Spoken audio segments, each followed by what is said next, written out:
Ito, kalat na naman sa social media ang pagsisinungaling nila harap-harapan sa mga senator judge mismo ha. O ito, sa shiner po ni Attorney Baligod, harap-harapang pagsisinungaling ni Lorna Kapunan. Sabi niya, narinig ko po ang kanyang interview ng sinabi po niya, tapos sabay hearsay daw. O ito, panoorin po natin ang videong to at malamang ayaw nilang kumalat to dahil naman bawas puntos sa impeachment trial ito. Ito ang video. Panfilo Lacson coming in at narinig ko po yung kanyang interview nung sinabi po niya na baka magkaapo na tayo dito at magkaroon na ng national bird, hindi pa tapos ang impeachment trial na to. We have seen this is what?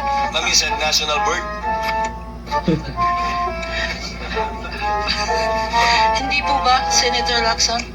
Well, somebody who interviewed you said that you said that. It must be another senator judge or another person. Talking about pahiya. birds, okay.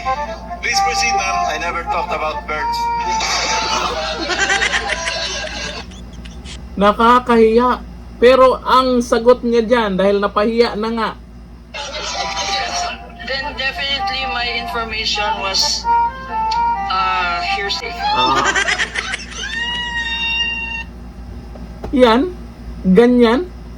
Yan ba yung, ano ba naman ginagawa niyo dyan sa impeachment trial? Araw-araw na lang, mayroon talagang nagpapatawa dyan sa mga senator judge. Nakikita nyo naman kung sino ang mga nagsisinungaling dyan harap-harapan. Paano nyo mapa-impeach si VP Sara?